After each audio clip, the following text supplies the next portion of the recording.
Hello and welcome back to Goose on the Call. I am your host, TJ the Goose Ragusa. And if I look like shit and I sound like shit today, it's because I feel like shit.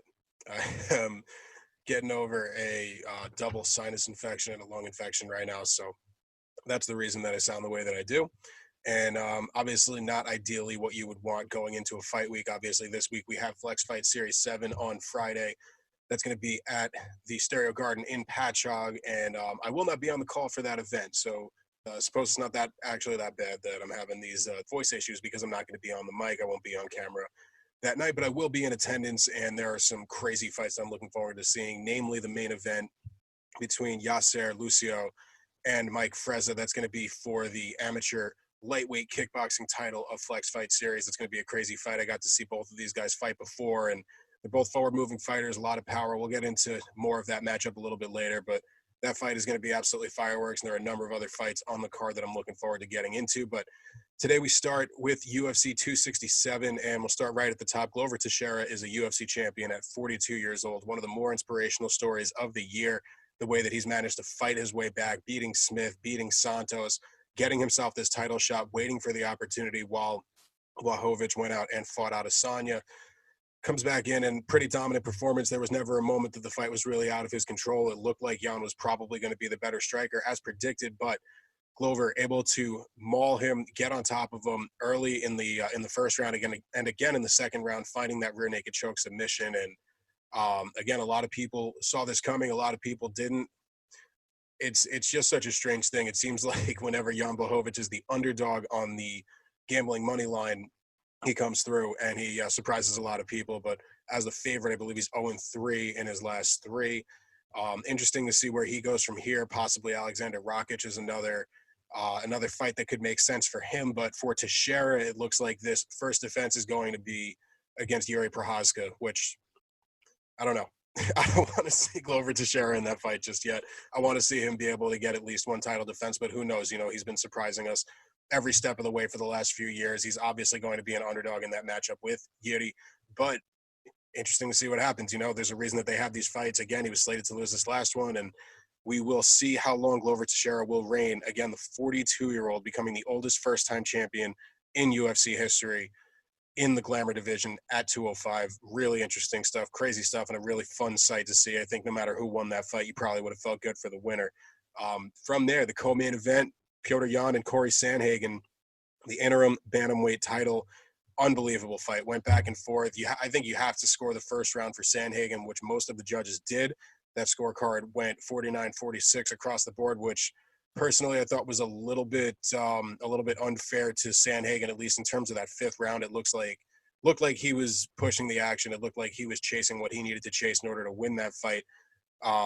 Maybe not as much of an intention to finish the fight as you would want to see at that point. You know, you had to figure he was down 3-1. I thought the second, third, and fourth round were pretty convincingly for Jan, but second round could have gone either way. I don't know. It was a crazy, interesting fight, and I think Petr Yan is just that face of the word that people always use to describe him is stoic, and that's exactly what he looks like in the octagon. Just stone face, moving forward. At least later on in the fights. I mean, again, this guy knows how to mix up his styles, but he also knows how to just continue to get better and better and better as the fight goes on. His cardio is incredible, and now we're just kind of waiting on Sterling. You know, we'll see exactly what happens with Aljo. Obviously, he's had some complications from this neck surgery, which wishing him the best. Hopefully he can get back in there soon and we can have this fight to unify the belts. There has been some other talk here and there, just kind of other opponents. Maybe Rob Font slides into the mix, or somebody else at bantamweight. Maybe TJ Dillashaw finally gets that shot, as he did after all beat Sandhagen on paper, though a lot of people thought that fight did go Sandhagen's way. I think that's all conjecture at this point. I don't think this division can move on until Aljamain and Piotr have the unification bout. I think there are too many things going on there and just too much left to interpretation after the first time that they fought each other. So it'll be interesting to see that timeline. Maybe Sandhagen isn't ready to come back, or I'm sorry, maybe Sterling wouldn't be ready to come back early enough for the time frame that Jan wants to fight. In that kind of a situation, maybe it is understandable that there could be another challenger who steps in that situation, like a TJ Dillashaw, like a Rob Font. But time will tell. I mean, for now, let's sit here and just admire what the job that Petr Yan was able to do in the octagon on Saturday, this past Saturday, and we'll see what happens going forward. And again, this like everyone's talking about the bantamweight division as one of the best, most loaded divisions in the UFC right now. And I think when you move down the line, especially on this card too, look at Islam at 155. Islam Makhachev, the Kimura finish, first round over Dan Hooker. Again, this man is the boogeyman. I've been saying for a long time that I think he's kind of the uncrowned champ at 155. I don't really see too many ways that a lot of these other guys are able to compete with his grappling ability. There's not much else in the way of like a grappling challenge for him at the top of this 155-pound division. The best possibly Oliveira. We'll see if he hangs on to the title, as he is set to take on Dustin Poirier early next year. Going to be very interesting. I mean, that division is loaded from top to bottom. You look at Oliveira, Poirier, McGregor's still sitting in the background. I mean, I don't know how relevant he really is to this conversation, but Beneil Dariush is sitting there at the top. This upcoming weekend at UFC 268, we have Justin Gaethje and Michael Chandler in what is an apparent title eliminator, though Islam would have something to say about that after this big win over Dan Hooker. Going to be very interesting to see how this all plays out. I think Saturday is going to loom large in the trajectory of this division as it moves forward. And I'm very interested to see that. We'll get into, I don't want to speak too much just about the 268 card just yet, as we are going to get into that. That card taking place this Saturday, November 6th at Madison Square Garden, right in our backyard here in New York. Won't be in attendance at that event like I had promised on Twitter that I would be. Got a 80s theme party at my buddy's house for my birthday, and I did not get the press credentials that I wanted to from the UFC, and I'm not sitting there trying to shell out $400 for a ticket. So I will be watching on pay-per-view from the comfort of my buddy Fred's living room. Shout out to Fred. Volkov and Tybura, I mean, that fight happened. It was a fight. It was a heavyweight fight. Volkov did what pretty much we expected him to do. I think Tybura showed a little bit more on the feet than a lot of people were expecting, but that fight pretty much went as expected. And I mean, you look at the top of this heavyweight division, I'm just not sure where Volkov goes from here. The Jairzinho Rozenstruik fight is there. I think that would be a really interesting stylistic matchup, but a few things need to happen if Volkov is going to make a legitimate run at this heavyweight title with so much going on up at the top. It could be interesting to see Volkov take on the winner or the loser of Derek Lewis versus Chris Daukaus. I know he obviously has the fight with Derek Lewis already in the past. It would be interesting to see that one run back. Again, that first fight, a very much a come-from-behind victory for Derek Lewis. It looked like Volkov was kind of dominating a lot of the fight, and then later in that third round, 10 seconds left, actually. Wow, now this is all coming back to me. 10 seconds left in that fight. Derek Lewis lands the knockout shot, but up until then, it looked very much like Volkov was going to win it on the scorecard, so I would like to see that one run back, possibly another interesting matchup. But again, really just looking for options here for Volkov at this point. The guy wants to stay active, and he wants to keep fighting, wants to keep working towards the title, so I think that's a fight that could make sense. I think Jairzinho could make sense. Time will tell. But another guy that I really want to talk about on this card, Khamzat Chimaev, erasing all doubt. Everybody thinks, oh, he's got the COVID. He's throwing up blood and everything in the sink. He's thinking about retiring. This guy came back in full force against the toughest opponent he's ever faced and made it look easy. This guy did everything he said he was going to do. He said, well, pretty much short of eating him. He said that he was going to eat Li Jingliang, and he did pretty much everything short of eating him that he could have done in that cage within a mixed martial arts rule set. At one point, literally holding Lee off the ground and yelling at Dana White for being on his phone during the fight. It's getting comical at this point. He's absorbed one strike in the UFC in 4 fights, and he now has a win over a top 10 guy, or a top 15 guy, rather. I believe Lee was ranked 11th going into this fight. And really, there are no wrong answers as far as matchmaking for Khamzat Chimaev at 170 pounds right now. I don't know if maybe you're Kamaru Usman, you want to try to nip this in the bud before Khamzat really starts elevating to his full form, because I don't believe that he's reached his full potential yet. But that fighter, Khamzat at full form, could be a more scary proposition for a guy like Usman. I think they match up much better right now at this point. Again, that's kind of a lofty goal. Khamzat called for the title shot, as naturally you would, but he will smash anybody you put in front of him.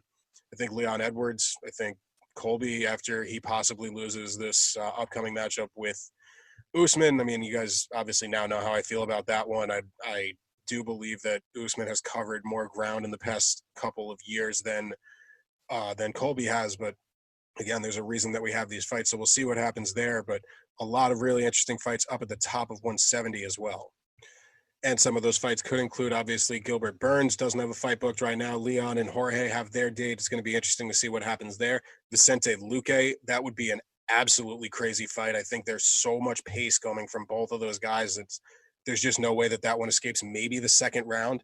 That could be the first time we ever see Khamzat go into the second round of a fight in the UFC. I mean, Wonderboy Thompson doesn't have a date. I don't know if that's necessarily the best stylistic matchup or anything that would make sense for Thompson.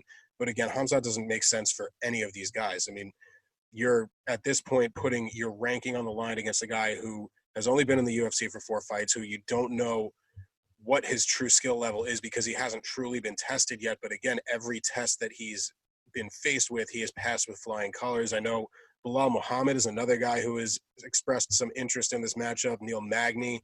But at this point, Khamzat would be moving backwards in the rankings by looking at one of those two guys. I think the UFC, Dana, the brass are all pretty intent on getting him up to a title shot as soon as possible and kind of capitalizing on all the hype that he has behind him. So time will tell. It's going to be really interesting to see how they match him up going forward. Magomed Ankalaev, another guy who I think is going to be a future contender in this 205-pound division. A clean decision over Volkan Ozdemir. I think a lot of people were really looking for Ankalaev to get a finish out of that fight, kind of establish himself as one of these like true top 10, top 5 kind of guys in the 205 division. But again, it was a clean win. There were not really many points that he was in danger.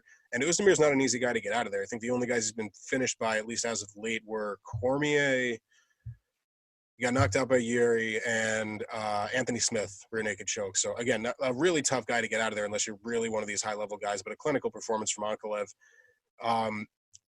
One that I think everybody is kind of talking about from this card, and maybe not for the best reasons, was Elizeu Zaleski dos Santos with a 29-26 clean sweep, or I think a couple of cards at 29-25 in there too, over Benoit Saint-Denis. That fight should have been stopped. There's just no other way to say it. And I think that's a pretty obvious opinion. I'm stating the obvious when I say that fight should have been stopped in the second round. But when you have the head official, when you have people on commentary, when you have everyone in the building seemingly except for Saint-Denis' corner screaming for the fight to be stopped, you know there was a problem there. It just gets scary. I mean, those are the fights that take years off of a guy's career, potentially off of his life. You never really know.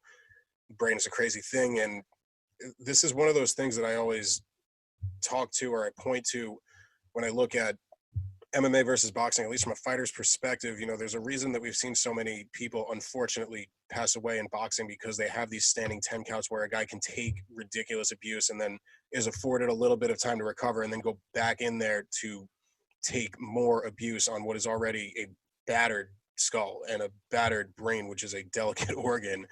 And, you know, these are just not the kind of things that you want to see in mixed martial arts. You want to see the referee get in there and stop the fight when one guy is clearly dominant and the other guy is clearly out of it. When someone's not fighting back and they're just continuing to take abuse, it's just a really hard thing to watch. And it could potentially take away from Saint-Denis' ability to build back. So I believe that was referee Kiselev, if I'm pronouncing his last name correctly. He was removed from his other assignment of the night, which would have been Ankalaev versus Ozdemir. And rightfully so. You know, it sucks, but we do kind of see some weird judging and some weird officiating once you do get outside of the U.S. and the UAE Commission having a guy like that on there. I mean, who knows? I don't want to bring the commission into it necessarily or point fingers and say they should have had any kind of more oversight or they should have done a more thorough check of this guy in the background. I mean, I'm sure there have been other instances where this guy has let a fight go on too long if he was so comfortable to let this happen this time. But, you know, regardless of whose fault it is, that was just an ugly, ugly scene to watch. And I hope we don't ever have to see anything like that again. In any case, you know, don't want to take away from Zaleski dos Santos' performance or the toughness that Saint-Denis showed in there. Benoit Saint-Denis is a guy who's shown now that he can walk through some crazy fire and continue to stand as long as the official will let the contest go on. Lerone Murphy moves on to, I believe, now 11-0. Crazy knee knockout. Caught Amir Khani, timing coming in. Just got the read on it, man. Every time he went switch stance, he saw that Amir Khani was shooting in kind of blind and head first. So he set it up, came in with that switch knee, and it was just, bam, man, right on the chin. I believe he landed like right here, kind of on the neck area, and Amir Khani was done right away.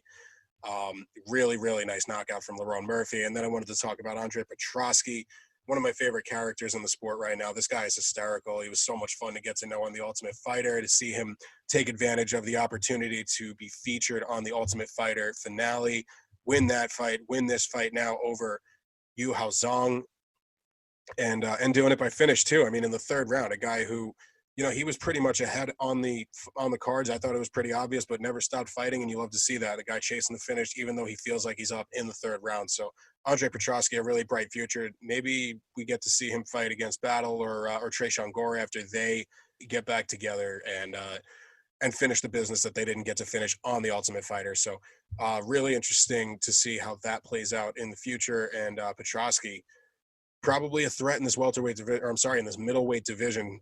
Going to be very fun to watch him continue to progress as a fighter in the UFC. And now moving on to my published gambling advice on scotobets.com. Just a few plays this week. A couple of props were really the only singles, and then we had a parlay in play. Also had a straight money line pick on Amanda Hebas, so that one was minus 165. Put 5 units on that to win 3.03 units. That one cashed. Islam Makhachev to win inside the distance at plus 160 cashed for 1.6 units. That was a 1-unit wager. Another value play, Piotr Yan by decision was plus 150. Nailed that at 1 unit to win 1.5. The losses on the night were Blachowicz by knockout or technical knockout at plus 110. Lost 2 units on that one.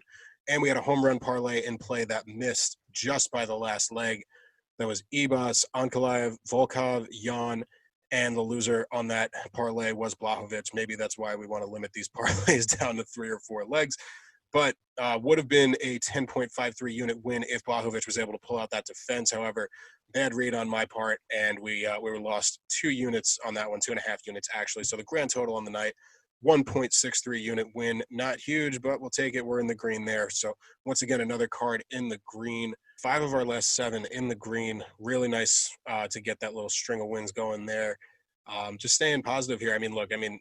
Not every card is going to be like 266 where we netted 30.16 units, but hey, we'll take a win where we can get it, and we got a win there. So hope you're riding with us. We're going to have some more picks going into UFC 268 this upcoming weekend. Hopefully we'll make you guys some more money. All right, so with that, let's get into our preview of this upcoming week's Flex Fight Series card. Flex Fight Series 7 Battle Garden is going to take place at the Stereo Garden in Patchogue this Friday, November 5th. And doors are going to be at 5:30 for that. You can get tickets to that event via the link in my Instagram bio. You can also pre-order the pay-per-view via the link in my Instagram bio. Go to flexfights.com. This fight card, again, being headlined by Yasir Lucio Ahmed versus Mike Frezza in our first ever lightweight kickboxing title, and we could not have a more exciting matchup, in my opinion, for this fight. Both of these guys undefeated as amateurs so far in their kickboxing careers, both young guys with a lot of power, both orthodox fighters. They're going to have that nice mirroring stance, and both guys throw that right hand like their lives depend on it. Every strike is with intent. Big, not necessarily looping shots, but powerful shots from both sides. It's always very interesting to me when you see these guys early in their careers who manage to keep that power, but keep it tight, keep those elbows in, really manage to circle away from the opponent's power side. I think we're going to see a really advanced and high-level dance between these two guys, especially for an amateur kickboxing title fight. Both of these guys, I think, are future professionals. Again, a really interesting stylistic matchup that most fans are not anticipating this going very long. Again, between these two guys, 3 career fights together, they have 3 wins by knockout. So someone's has got to go. It's going to be a really interesting fight to watch, a very powerful, high-stakes fight. You're not going to want to take your eyes off of it for a moment. And if you're in the crowd with me at Flex Fight Series 7, you're probably going to feel a couple of grabs and claws at your leg because I am just going to be so nervous for every second of that fight. High level, high stakes, going to be a lot of fun to watch. Also fighting in kickboxing on this card is going to be Brianna Nightingale. She comes back after making her debut win by TKO at the last Flex Fight Series event. That was 160-pound catch weight. This one going to be 5 pounds lighter at lightweight. And she'll be taking on Cameron Pollard, the Vanilla Thriller, who comes in 3-1 as a mixed martial artist, but now testing out her abilities in the kickboxing realm. This is going to be a really interesting fight as well. Again, both women possessing a lot of power. Pollard has 3 wins in mixed martial arts. 2 of those wins have come by finish from strikes. So a really powerful girl is Cameron Pollard, and we know that Brianna Nightingale has power. She was able to walk forward and win that last fight of hers, her career debut. So a really interesting, really powerful high stakes matchup again. A lot of finishing power at the top of this card. Another lightweight kickboxing feature on the main card is going to be Erling Collado versus Jonathan Matos. And really interesting matchmaking here. Jonathan Matos on August 27th, he had a draw decision with Daquan Malone, also at Flex Fight Series at our August 27th event. So Erling Collado, another guy who in August had a draw on one of our kickboxing cards in his career debut. That was against David Pardo. So two guys who had draws in their debut, you know, things that they did well, things that they could work on. Both guys, I think, stylistically are going to want to stay on the outside here and kind of work a lot of their kicks. That's what I saw out of both of them, at least in their first couple of fights. So, again, a really interesting stylistic matchup. Guys who like to fight similar styles as kickboxers who, to this point in their careers, have had similar levels of success. So, really strong matchmaking here and a really interesting fight to get to watch. On this main card, we also have a very interesting middleweight mixed martial arts feature that's going to feature Rares Dragomir and Carlos Torres. Now, Dragomir comes into this fight 1-0 as an amateur. He has a first-round stoppage by knockout over Jeremy Soriano at the August 13th Flex Fight Series event. Carlos Torres comes in now at 4-1 as an amateur. He's on a 3-fight winning streak with some very impressive names on that list. He has a guillotine choke over Anthony Orema. He has a win over Mackenzie Head, and he also beat Mike Basili at the June 27th event with Jackhammer Productions. So really high-level fight coming in here at in the mixed martial arts realm. Middleweights, these guys are big. They have a lot of power. Seeing what they've been able to do so far in their careers, this makes for a really interesting matchup, and I'm excited to see it. And again, those are just four of the crazy fights that we have coming up on this card. In addition to those four fights, we're going to get to see Devin Dickens versus Ayad Ibrahim, an amateur welterweight mixed martial arts feature. Also have a novice feature in mixed martial arts. That one's going to be at featherweight between James Kovarik and Charlie Cabrera. David Pardo is going to make his return as well. Now has two fights in the kickboxing realm with Flex Fight Series. He's going to be taking on Vinny Melillo. Kyle Troyan and Kaha Majaraja are going to be fighting in an amateur welterweight feature. And Kaja is a guy who I got to see fight at the Combat Carnival event. He had a knockout win, disqualified because of illegal strikes on the ground, but this one is going to be outside of novice rules. We no longer have to worry about that, and he's a very high-level guy. Really interested to see what he's able to do working out of AMA, another very high-level gym. So we will see about his fight, as well as in a middleweight kickboxing feature. We're going to get to see Ruel Purge versus Matthew Treball. Very fun fight there. Christopher Numa will be taking on Tornike Nagliashvili in an amateur novice featherweight mixed martial arts feature. And that will bring us to a total of 10 fights. There is one more, the names of which I do not have just yet. We have 11 total fights on this card. Weigh-ins will be today, Thursday, November 4th. And you can catch that action via the Flex Fight Series Instagram account. So head on over there if you haven't already. Hopefully you're listening to this early in the morning and you'll be able to go catch that starting at 11 o'clock. But whether or not you're able to catch the weigh-ins, the real action is what's going to be most important. Again, on Friday, November 5th, we are going to have unbelievable action, 11 total fights, kickboxing, mixed martial arts, all at the amateur level. Really exciting stuff from the Stereo Garden in Patchogue. Hope you're able to make it. If not, hope you're able to catch the pay-per-view. Hopefully I'll get to see you there. All right, so now let's get into the interviews. The first of which I have for you today is a follow-up with Marco Berreondo after his victory over Naquan Calderon. He won that career debut that we were talking about in the first episode. He won that fight by armbar in the second round, but there was a lot more to it than that, and he's going to fill us in on that as well as some other things that are going on in his personal career as well as around the Warriors Nation gym. Let's get to that right now. All right, so I'm back here with Marco Berreondo following his huge submission victory in the second round by armbar over Naquan Calderon at Flex Fight Series 4. And Marco, you're also the first repeat guest of the show. How are you feeling today? Today's Monday, and following the fight, you look good. How do you feel? I feel delicious, man. You know, like I went out there, I did my thing. I felt in my element, you know, for the first time in a while. I felt like I expected to be there, you know? Absolutely. And we had spoken about that a little bit leading up to the fight, you know, how the preparation was leading into, like you said, feeling more prepared than you had ever been for a fight. You felt like you had already won the fight going into it. And obviously that showed in the fight with the big result. And what were you seeing when you got in there? Obviously there were a couple of things that had happened, but, you know, early in the fight, it kind of went a little bit back and forth. How did that all play out?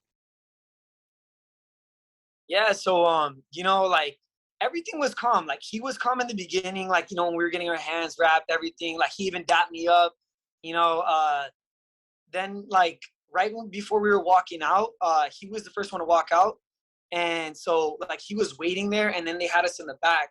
So then one of his people was like just turned around and started saying some shit. And then my dad like responded. And then that's low key like what kind of got to me. I was like, you know what? Like, bro, you're not about to sit here and talk shit to my dad. I told him he said some shit and then I was like, fuck you, bro, I'll take you next in the cage, you know, like all this stuff. So we had like a big back and forth and it just kept rising and rising. And then it got to the point where like they literally had to grab the curtain and like separate us, you know? So like I don't know, it was just such a big thing where it was just like, fuck it, let's just calm down. My coach was like, hey, don't get worked up. That's what they're trying to do. You know, like maybe he feels nervous and now they're just trying to mentally attack you. You know, so I was like, all right, cool. Usu, like, let me breathe, like, let me calm down. You know, I looked at my dad. My dad was like infuriated. My dad was like, yo, I'm about to get him myself, you know? And I just looked at him, I was like, take it easy, man. Like, it's our first one. Let's take it chill. I looked at my team. I was like, yo, thank you for supporting me, but let's relax. You know, I'm about to go in there and I'm about to make a statement. So we relaxed and stuff. His boy was still staring at me. So, I did taunt him a little. I gave him like a little wink, you know, like I'm going to take care of him, you know, all this stuff. And that was pretty much it. Like before the fight, you know, once we got into the octagon, it was a different situation. Absolutely. And like you mentioned, you know, this is your debut. It's his debut. It's an early time in your career to be facing a challenge like that, kind of mental warfare and just, you know, in general, kind of nonsense coming from the other guy and the other team and everything. And you mentioned the support from Warriors Nation and how you were able to handle that situation. Now, how does that thought process go when you're in the back, you're trying to get ready for this fight? You might have nerves, you might not, but these guys are trying to get inside your head. How do you kind of stay within yourself and know, you know, I'm going to handle this in the cage? That was something that you said that that kind of stuck with me, that you kept it in your mind that whole time. Hey, we're about to fight for real. Let's just get in there and handle our business, you know? So I don't know if you know about dogs, but have you ever like heard of a Chihuahua? Oh, of course. Yeah, I have one. She's actually crawling at my feet right now. She's a Papillon, So, but she's a small dog, basically the same as a Chihuahua. yeah, so they're very cute, you know. They're very like adorable, but they bark a lot. They do a lot of barking. And even if they do bite you, it's like a little nibble, you know? So I felt like it was all talk, no bite. You know what I mean? So for me in my head, I'm just like, there's no point in like, you know, giving them some blah, blah, blah, and then going into it and I'm not even going to hit you. Like, I'd rather give you something that's more effective and like inflict that on you than just tell you like a couple words that's not going to do me any good. You get what I mean? Like, Absolutely. I didn't work hard just to sit here and do what I could have done in the street. You know what I mean? Exactly. Like you said, you know, we're leading up to an organized fight here. There's no reason to kind of get into it in the back or whatever. But mental warfare and everything aside, you did go into the cage and, like we said, handled your business. Second round submission by armbar. And let's talk us through the win, man. Exactly how did that go? You know, from the opening bell, I understand there was already some drama that spilled over from behind the cage. And then obviously the fight went into the second round. You were able to finish it there. Can you talk me through how your thought process went through those first couple of rounds? Yeah. So the first round, I'm a very calm dude. You know, like at the end of the day, I'm gonna respect you if you're standing across from me. Like if we're seeing eye to eye to be able to fight each other, I got the utmost respect for you. You know, because you took your time of the day, or you had enough like faith in your skill level to be able to face me. You know, so like I humble myself when it comes to that. So what I did was I was like, hey, bro, like we're touching gloves, and he said, yeah. So when I went to touch gloves, he pump faked the touch of the gloves, and he hit me with an overhand, but I kind of like saw it coming, so I kind of looked away and pushed off a little bit, so it skinned me. But then he kept talking shit after he did that. He was like, "What's up? Like, what's up? This and this." So I was like, "Fuck you," and then I took him down, you know. And then yeah, so I felt good about that because the commentators were saying it too because this is probably like the 30th time I watched my fight just because I feel like I have a lot of work on as well.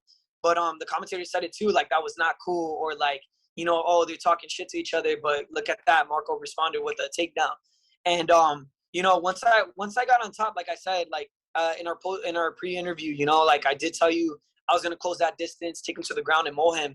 And that's pretty much exactly what I did through the first round. I was just aiming to beat up his body, look to get those big, significant body shots.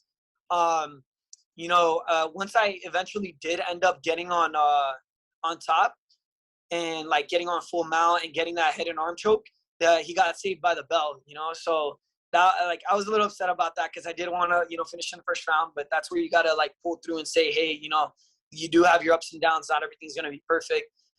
So I thought about it the second round. Xavier came in, Andrew came in. They were talking to me like, hey, bro, you got to do this, you got to do that. And I was like, yes, I got you guys.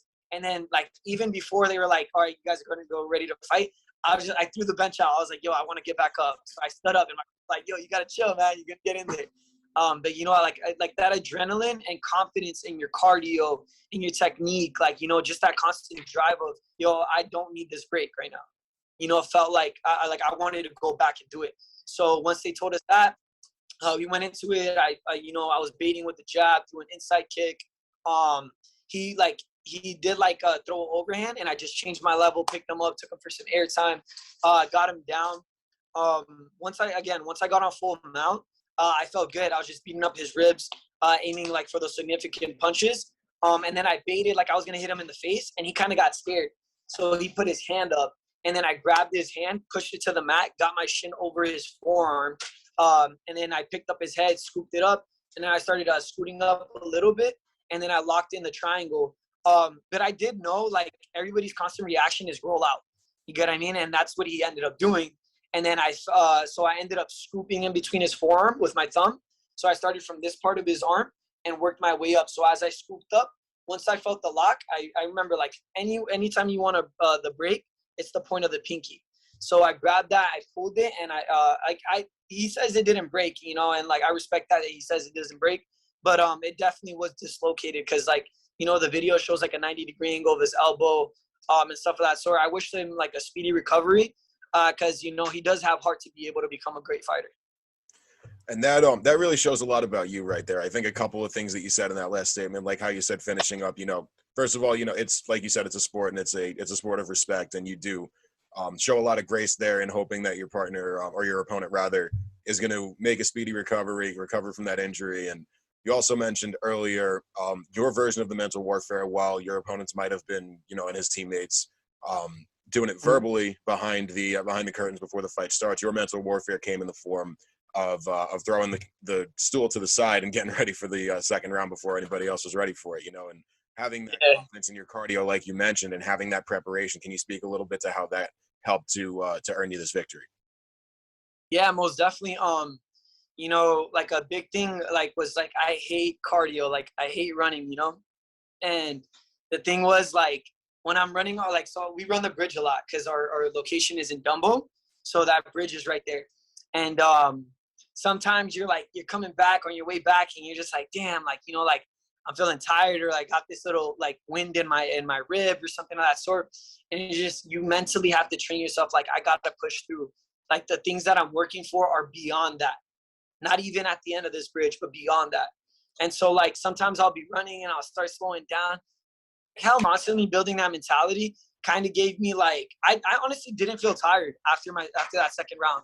Like, because I was thinking about it, and I was like, oh, were you gassed? Were you not gassed? Like, and I just felt, honestly, I felt delicious. Like, I felt like my cardio was good. You know, I didn't display a lot of my striking, but definitely, like, I told everybody, I don't think there's any point in, you know, playing patty cake with the guy as opposed to just sticking to what I'm good at and just taking him down and, you know, dominating the whole fight. It's like get a game of chess. You know, you're not gonna sit here and you know, give up your horse or your king or your queen. You know, like, might as well just use your pawns. Like, you don't have to go and be flashy. You know, like, it's just quick and easy, I guess. Exactly. Like we mentioned a little bit earlier, you know, staying within yourself and understanding what you're good at and really developing those skills is so important at this level. And that's something that you were able to do this weekend, getting in there. Obviously, you mentioned the grappling, the wrestling history, the jiu-jitsu history. You know what you're good at, and you were able to really put out a near perfect performance with it. So now, using that to kind of look forward, are there any opponents that are kind of on your mind? Is there anybody, any dates that you have in mind? Anybody in your sights? I understand there was one of Naquan's teammates who was talking a little bit of shit to you backstage, and you had mentioned, you know, hey, I'll take you out too. Is that a guy who you might be interested in fighting? Listen, man, like I said, you know, in my post-fight, you know, speech, I did say, like, anybody they put in front of me, I'm gonna take them out. And that's the thing, like I will. And when that time comes, I definitely will take them out. But for now, I love jiu-jitsu, man. I love grappling, you know, and I have a super fight coming up with Men of War. So I will be doing that hopefully in October. As far as performing in MMA, I'm definitely going to take a fight soon. But it's just like I love to perform the way I performed that night. You know, I don't want any like wiggle room or anything of that sort. So there's no rush in taking another MMA fight. I want to be a well-rounded fighter and work on a couple things because even though winning the fight, there was 1,000 things that I know in my heart and in my mind I could work on. Because next time I step in that stage, I want to like put on a great performance. You know, like I want to win the crowd over again. You know, and I want to do it in style. There's no point in giving it like 75% of what I got when I got a whole arsenal that I could pull up with the next fight. You know. Absolutely. So you want to take some time a little bit to continue developing your skills on the ground, continue developing your skills standing, and come back into the cage as an even more improved fighter, even more ready to have success in the mixed martial arts world. Exactly. Awesome. So you mentioned that Men of War fight. You said that's going to be coming up in October? Yes, it is. I believe October, if I'm not mistaken. And so is that that's going to be one bout, right? That wouldn't be a tournament or anything? No, yeah. So it's a super fight, so it's one bout. Awesome. All right. So looking forward to that. Do you know who the opponent's going to be in that fight yet? Or do you know like how you're going to I don't know. But one thing I do want to say is like the jiu-jitsu community, like I love it, bro. Like, because there's no hard feelings, you know what I mean? Like everybody's like, oh, cool, we're rolling, you know, like you even dap the guy up, you know? So it's pretty cool stuff. But, I'm definitely looking forward to that. I love rolling, like I said. And definitely, you'll definitely see a different game as opposed to, and a different approach as far as MMA and jiu-jitsu. Absolutely. And we always talk about that tight-knit group that you guys have at Warriors Nation. What's the vibe in the gym like now? You know, obviously you guys had a few wins on Friday night. You and Iqbal had the big win by knockout. So kind of where does that balance lie right now within the gym, celebrating those wins and everybody else kind of learning from what you guys were able to do and carrying that into their next fights? Yeah. So one thing I do want to say is like our family is like very supportive of each other. So obviously when we won, it was like it's a win for everybody. You know, like it's not I won, it's we won. You get what I'm saying? So like we're very grateful for each other. There is a lot of construction going on in our facility, but we're back at it today. Like today I'm not going to be training because I have like school, I have a couple other things I have to do. But everybody's back in the lab. And like I told them, I'm not coming back to the gym like I won. I'm coming back to the gym like I lost, and I have a million things to work hard for, because our game could constantly be improving. And for my future opponents, I know you guys are out there watching and like looking at my opposed fights, and like I know you guys are going to be studying me, but my game's just going to get better. As far as my teammates, like there's a million things that we're going to be working on together, and we're definitely coming out for you guys.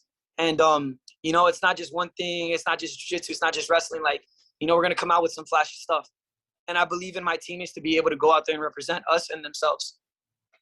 Absolutely, man. And we always talk about it. That's one of my favorite things about your gym and about you guys, and one of the reasons that I love to watch you guys fight so much and get to have these conversations with you. So kind of if there's anything else you want to leave off with just for now, obviously I'm looking forward to seeing all those fights in October. I'm looking forward to seeing plenty of Warriors Nations guys back in the cage. I'm going to be looking forward to your fight. And I understand there are a few other guys from Warriors Nation going to be fighting on the Men of War super fight card. Is there any final messages you want to give to the people before we sign off? I just want to say thanks for supporting me. Definitely look out for me. I'm going to be an issue in this MMA world. And just forever humbled. And for my opponents, I love you guys and I respect you guys. But at the end of the day, once we get in, it's a war. It's a great message to send, man. Marco Berreondo, again, the first repeat guest of Goose on the Call. Also a winner by submission Friday night at Flex Fight Series 4. 1-0 now as an amateur mixed martial artist, looking to build on that career. Looking forward to seeing you in there again, Marco. Thank you, Goose. Have a good one. You too, brother. All right. Thank you very much to Marco. It's always a pleasure to speak with him. Great to have him on the show again and speak about some of the things that are going on at Warriors Nation, to fill us in a little bit more about everything that went down behind the scenes with the Naquan Calderon fight. I'm looking forward to getting to see Marco fight again in his submission grappling event this month, as well as hopefully in December with Flex Fight Series. We'll see about all that. For now, I have another interview for you today, this one with Danny Maldonado, a teammate of Marco Berreondo. Danny is a professional fighter who spoke to me a little bit before his previous fight against David Giuliano with Maverick MMA. last month. So this was some of the things that he had to say going into that, and I thank him for taking the time to sit down and speak with me as well. All right, so I am here with Danny Maldonado, the two-time Triton Fights flyweight champion, currently the number 5 ranked flyweight in the state of New York, fighter out of Warriors Nation. Danny, how are you doing today? Good, man. How you doing? Can't complain. Things are good. Thank you for joining me today. I really appreciate you taking the time. Thanks for having me, man. Appreciate it. So we were talking a little bit before about how this is going to be your first fight with Warriors Nation, and you had come from a different gym before that. Can you talk a little bit about that transition and what was so attractive about the Warriors Nation guys and Coach Xavier Pagan? Yeah, I mean, I was always I was bouncing around gyms, especially with COVID. Things got shut down, so there was no really like places to go. So I used to like teach at a gym, and I would have all these pro fighters and amateur fighters come and just spar and just like, you know, under the table, nobody knew about it. So then Warriors Nation, before they were actually, I think, Warriors Nation. So like just a group of their guys came and we just bonded, and I was like, oh, these guys are pretty cool. And they had like this kind of family-esque thing going on. So like, you know, they were very positive. They had a lot of young, talented guys, and, you know, like our personalities, we meshed together. So I decided like these are the guys I want to be with. These guys are super talented. They're super cool. They're super humble people. So I just want to be a part of that. Absolutely. And I've heard that from a lot of the other guys who have interviewed from your gym, and that family mentality is something that keeps coming up. Can you speak a little bit more about that point? Yeah, I feel like that there's no egos in the gym. Like, I mean, everybody has their thing. Like, you got good wrestlers, you got good strikers, you got good jits guys. But at the end of the day, we're all here to help each other out. And a lot of gyms say they do that, but they don't. Like, I've been at really solid gyms, like all over the East Coast, and they promote that, but they don't really have that. Like, this gym actually does have that. Like, everybody wants to win, but we don't do it in like an ego way. Like, we're all trying to help each other out, you know, get the shirt off our back. So that's like kind of the glue that holds this team together. Absolutely. And I've heard a bunch of those different stories about like the team bonding mentality and the different activities you guys do together. I know you have like beach days sometimes. You guys run the bridge in Dumbo right over. Yeah. I mean, I don't run that bridge. I hate that shit. I'm not running that bridge. Oh man, that's too funny. But so now we'll talk a little bit about the transition from amateur to pro. Obviously, you were a 2-time Triton's fight champion as an amateur, and a little bit of a rocky start here to your professional career. Can you talk about like how that's kind of gone for you? Yeah, I mean, so I was a Triton Fights flyweight champion, and then I turned pro. I had a fallout with another gym, so I was kind of, when I turned pro, I kind of started running my own camps. I would go to different gyms and train, and I think I knew it all, which was my biggest downfall because obviously I don't. I used to run my own. I used to do my own weight cuts, my own strength and conditioning, my own sparring, and obviously having a job and also teaching MMA too, was a lot on my plate. So I feel like that transition kind of stumbled me out the gate. I didn't do so well in a lot of personal things, but honestly, like the transition to pro is like this: one, it's longer rounds, but two, you need a team and a foundation to kind of manage your progress. I didn't have that. So I feel like anybody that wants to turn pro, like you have to make sure that you have, you know, everything in order. Like now I have a sports doctor who takes care of my strength and conditioning, he takes care of my diet.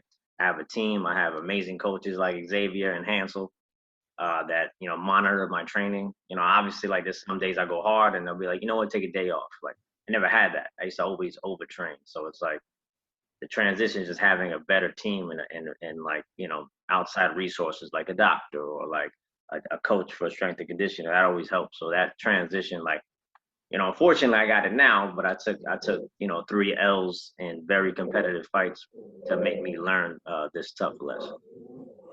Awesome. And you mentioned having that kind of structure and the team behind you. Is that something that you would say you've gotten from Warriors Nation and having that transition now, getting ready to kind of take this this second win in your professional career if you have? Yeah, I mean, the structure is very important. I feel like that gym has everything you need under one roof, but it's more like, it's not just the training. It's more like, you know, after training, you'll have a conversation with your coach. Be like, yo, what I do wrong? What I do right? Should I take a day off? What I need to work on? And it's kind of like, they're not gonna sugarcoat everything. They're gonna be like, hey, listen, you messed up here. You messed up here. You need to get better. And there's no yes men in this gym. It's all like, you need to do this. You did this right, you did this wrong, now let's improve. So that's kind of like something that I love about this gym, and I will represent this gym till the day I retire. That's great to hear. And how does that give you confidence going into this next fight? We mentioned you have this upcoming fight with Maverick MMA on September 25th. What is going into that fight with this newfound regiment, this new team behind you, all this support? How much confidence does that give you going into this now? A lot of confidence, because I know that everything is being worked on. Like, game plan is solid. The preparation is solid. The strength and condition is solid. Like, my cardio is on point. Strongest and most explosive I've ever been. All the coaches are willing to help, and we're all on the same page. I feel like there's a lot of gyms have not enough chiefs, a lot of Indies, whatever, one of them stupid quotes. But it was just a lot of people just like got their hands in the plate. But everybody here is just organized. Everything is super organized. Everything is super on point, and that's the structure that you need to be confident to step in there, that that things got done. 100%, man. And now, talking a little bit more about this upcoming fight on September 25th, have they given you an opponent yet? Do you know who you're going to be fighting? Yeah, I'm fighting David Giuliano. I was supposed to fight him 5 times, actually. Really? He was supposed to be my amateur debut, and then he pulled out because of a cut. So I ended up fighting somebody else on 2 days' notice. When I was a champion for Triton, I was supposed to defend my title against him, but something didn't work out. And then when he was a champion at Maverick as an amateur, I was supposed to fight him for his belt. And then we were supposed to fight twice in the pros. That never happened. So now it's kind of like, we're here now. So now we got to fight. Awesome. And we're only 3 weeks away from that fight now. And being so familiar with this guy, you've prepared for him so many times in the past. Does that also lend you some confidence going into this fight, knowing like you've seen what he can do, you know what he's going to be about, and you kind of have your own game plan going into it? Yeah, I mean, like, one, we're actually friends. He's a nice guy. Like, we talk a lot. We even actually talked like last week, and we're fighting. So it's like, he's a very nice guy, and I know he's super talented. He has a really good ground game. So he's a really good grappler. He comes from a solid team. But I don't see anything that I'm worried about. I feel like I'm super prepared, so I don't see how I could lose this fight wherever it goes.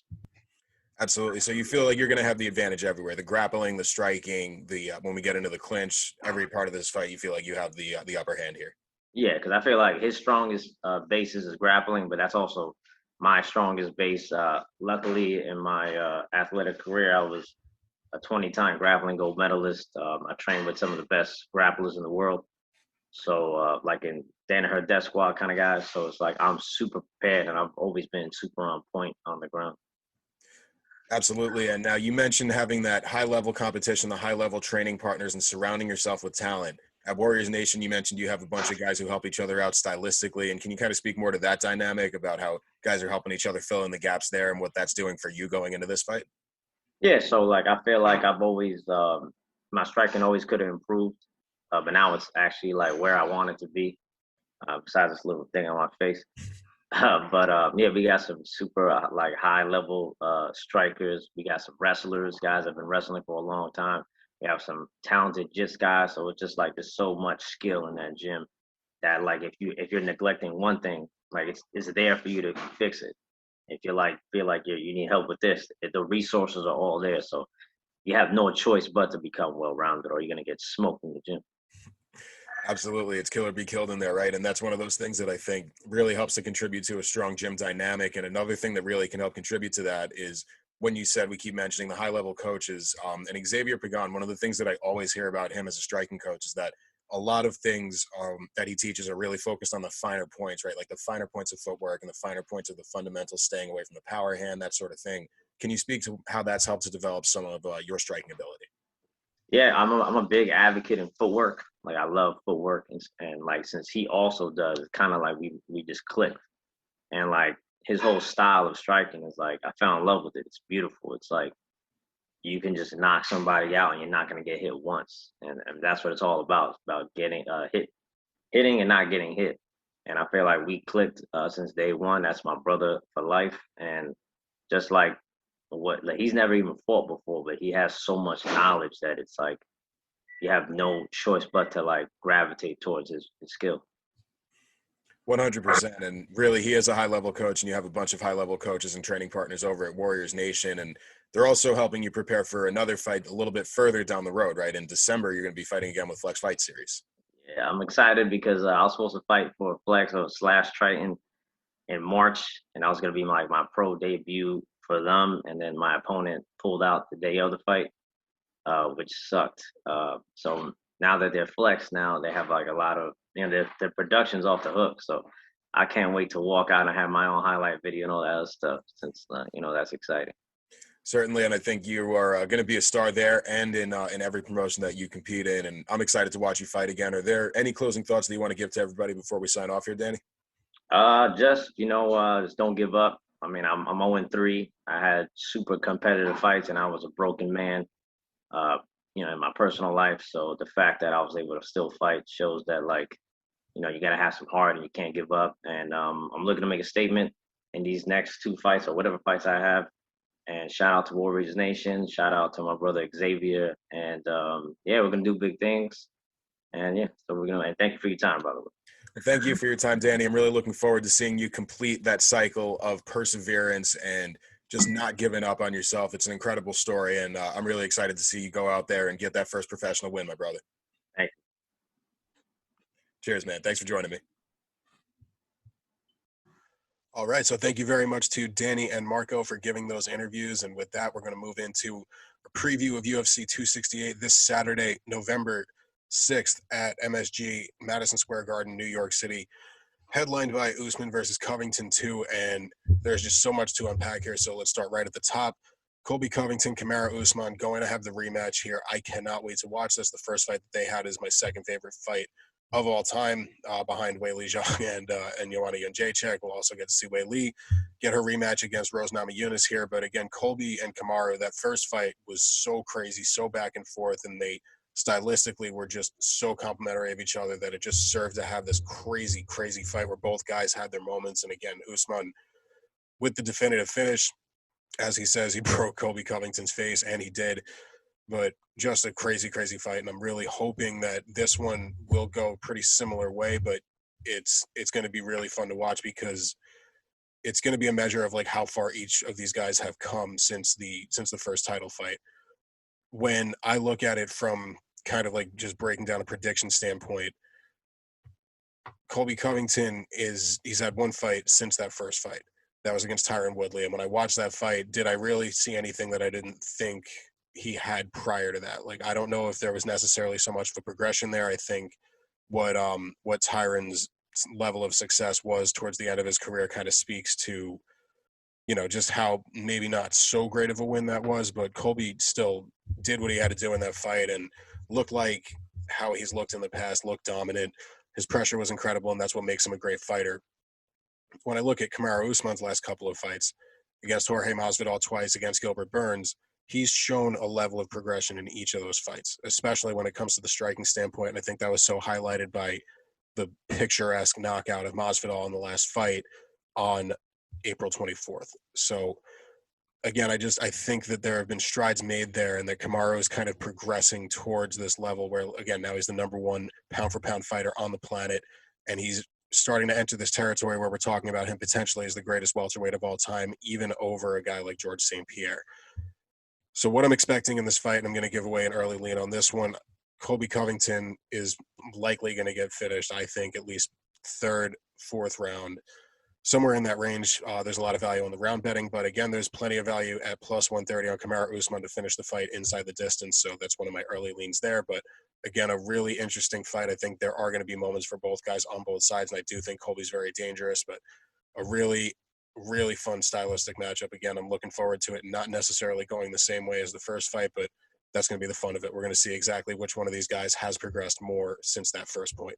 And in the co-main event, Thug Rose Namajunas going for the second title defense of her career at strawweight, going to be taking on Zhang Weili again in a rematch, and just a crazy fight the first time around. Again, Rose with the first round knockout. The high kick was absolutely incredible, splitting Weili's guard. And when you look at the way that she won that fight, the actual strike itself, I mean, the setup to it, coming in with those low kicks and making Weili have to brace for those. Again, it was, and then showing the exact same setup when you come in for the high kick. it was just masterful in the way that she forced Wei Li to have to guard that and then leave herself open up top. The timing was there, the speed was there, and what that says, at least going into this next fight, is that Rose Namajunas is probably a pretty good bet. Again, as an underdog here, I can't believe that they're not giving her this respect. Again, it's determined by the market. I believe she opened as a favorite, but Weili Zhang right now sitting at a minus 115 favorite here as I record this on Wednesday. So I think there's some value there, again, on Rose Namajunas. Minus 105. Again, William Hill has her at minus 105 right now. So that could be a really fun money line to play. Again, the standard is there. She has defended the title against in a rematch after knocking out Joanna Jędrzejczyk. So again, we know that she has the ability to come back and progress better from that first fight and face the same opponent again, managing to overcome that hill twice. The standard is there. The precedent is there, rather, for Rose Namajunas. And again, I think just the way that she showed she really does have the timing and the speed and the technique over Weili Zhang in the striking realm, going to show some dominance there. So I'm riding again with Rose Namajunas, and I love her to win this fight in the co-main event. Prior to that co-main event is going to be Justin Gaethje versus Michael Chandler at lightweight in what is an apparent lightweight title eliminator.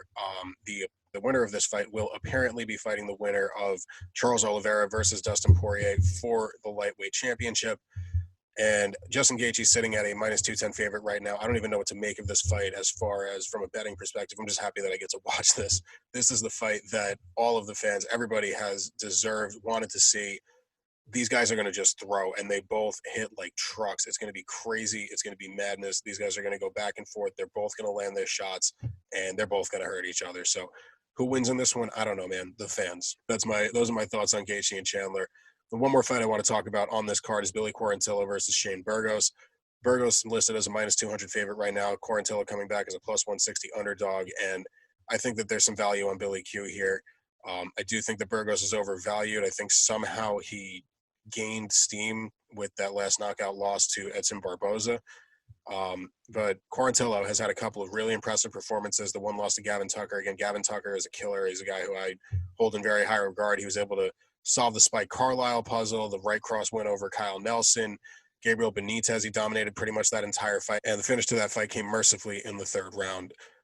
So again, I think that Quarantillo is a guy who's going to be able to stand and trade with Burgos. I also think he's much better in the grappling department. I was very surprised to see him open as an underdog here. So that's another pick that I'm going to give away for free here. Plus 160, Billy Quarantillo. I love him as an underdog in this fight. So those fights and a bunch of others to look forward to on UFC 268 this Saturday, November 6th. Again, prior to that, Friday, November 5th, we are going to have Flex Fight Series 7 Battle Garden. That's going to be at the Stereo Garden in Patchogue. You can get tickets to that event via the link in my Instagram bio at Goose on the Call. You can also pre-order the pay-per-view via that same link. Go to flexfights.com to pre-order all of that. Other than that, check scotobets.com. We're going to have all the official picks up by Saturday morning for UFC 268. Go make yourself some money by riding our picks. And thank you all for listening. Looking forward to the next one.